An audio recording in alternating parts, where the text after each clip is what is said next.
پېښور زلمي بیګا د کراچي کینګ نه شکست خوړلی دی، خو دې میچ بایللو نه پس د بابر اعظم په کپتانۍ باندې او د بابر اعظم په بیټینګ باندې ډېر غټ تنقید کیږي. بابر اعظم په 41 بالونو باندې 46 رنزونه جوړ کړي چې په هغه سټرایک ریټ باندې او د بابر اعظم په دې اننګز باندې ډېر غټ تنقید روان دی. بل د بابر اعظم په کپتانۍ باندې هم خبره کیږي. نو آیا په دې ویډیو کې در سره مکمل ریزن ډسکس کوم چې په دغه پیچ باندې بیټینګ څنګه کیږي او آیا په بابر اعظم باندې تنقید کول جایز دي که ناجایز دي.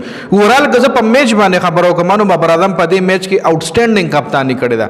بابر اعظم یو ډېره ښه کپتانی کړې ده. که چېرې تاسو د لاست اوور خبره کوئ که نه، لاست اوور حسین طلعت ته ولې ورکو نو یو اوور د سایم ایوب پاتې و، یا به دغه اوور سایم ایوب کړو یا به حسین طلعت کولو. نو ښکاره خبره ده چې دغه ټایم سپینر نه چلېدو، دغه ټایم سپینر بیخي نه چلېدو. نو صرف دغه میډیم فاست بالر حسین طلعت په سکواډ کې په پلینګ 11 کې چې هغه یو چوایس و بابر اعظم سره، فائنل هغه چوایس و، بل چوایس بابر اعظم سره نو.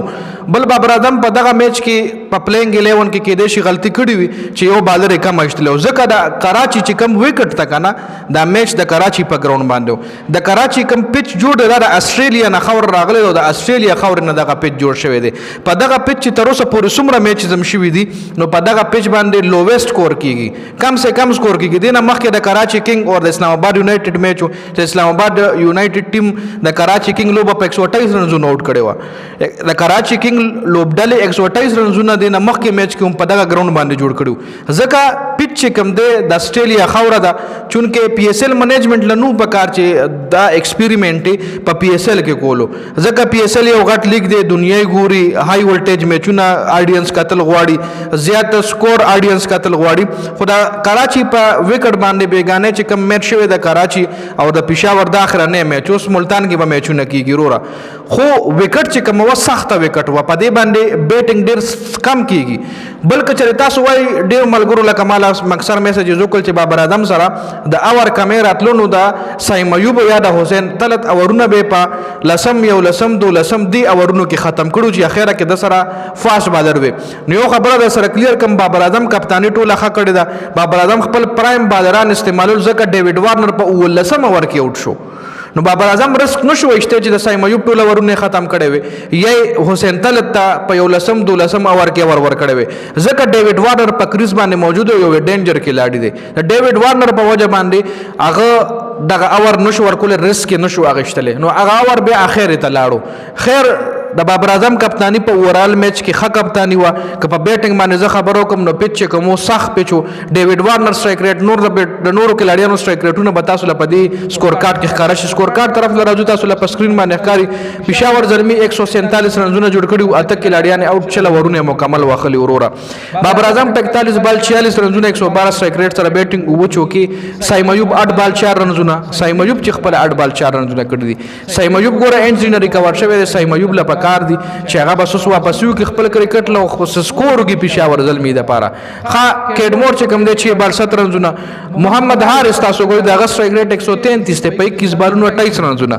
پیچ سخت وروره صرف د بابر اعظم بیټینګ نه، اوورال چې څومره بیټسمنانو ځه که چېرې موږ وایو زه دی خراب بیټینګ کړی دی او کراچي کینګ فلاني بیټسمین خو ښه بیټینګ وکړو، نو د کراچي کینګ د بیټسمنانو سټرایک ریټ هم دغه سټرایک ریټ و. خا حسین طلعت 16 بال 18، میچل اوون 6 بال 5، عبدالصمد 6 بال 2، وګوره په 6 بالو 2 رنزونه. الزاری جوزف 13 بال 24 د پکې ښه سټرایک ریټ سره بیټینګ کړی دی. لیک ووډ 3 بال 2، عارف یعقوب 1 بال 1. د کراچي کینګ د طرف میر حمزه 4 اور 14 یو وکټه زبردست بالنګ کړی دی. حسن علي 4 اور 33 لګ ایکسپنسیو ثابت شوی دی، وکټ هم نه دی ایستلی. عباس افریدي 4 اور 30 3 وکټې، خوشدل 3 اور 20 3 وکټې، نبی 3 اور 28 نبی هم لګ ایکسپنسیو ثابت شوی، ځکه سپینر بالر په دغه پیچ چلیدو نه. نو سایم ایوب ته اور بابر اعظم نشو ورکولی، رسک نشو ایستی، څلور واړه اورونه پې نشو کولی، ځکه سایم ایوب 3 اورونو کې څومره سکور ورکړی به تاسو له سکور کارډ نه اندازه وشي. عامر جمال 2 اور 21 یو وکټ، عامر جمال د 2 اور 21 ورکړي دي، خو دې کډومبني اور کې د تقریبا 13 14 رنزونه ورکړي ایکسترا باندې. خراب شوز ورپسې د کراچي کینګ بیټینګ تاسو ګورئ نو کراچي کینګ بیټسمنانو دا سکور څه دومره په اسانه نه دی پوره کړی، 19.3 اورونه کې پوره کړی دی. ټایم سیفورډ چې کوم دی په ډومبني بال باندې لیګ بیفور شو. ډیوډ وارنر له وګورئ وروره 47 بال 60 رنزونه جوړ کړي دي، 47 بال 60 رنزونه. که چېرې دا د بیټینګ پیچ وي که نه نو په 47 بالونو باندې ډیوډ وارنر د له ځان له سریزه واخلی شوه، خو که چېرې پیچ دا بیټینګ پیچ وي. جیمز وینس وګورئ 9 بال 11 رنزونه، سعد بیگ 8 بال 9 رنزونه، عرفان خان یازي 16 بال 10 رنزونه. وروره کم بیټسمین پکې ښه بیټینګ کړی چې تاسو په بابر اعظم باندې تنقید کوئ. نبی 11 بال 14، خوشدل 17 بال 23 رنزونه.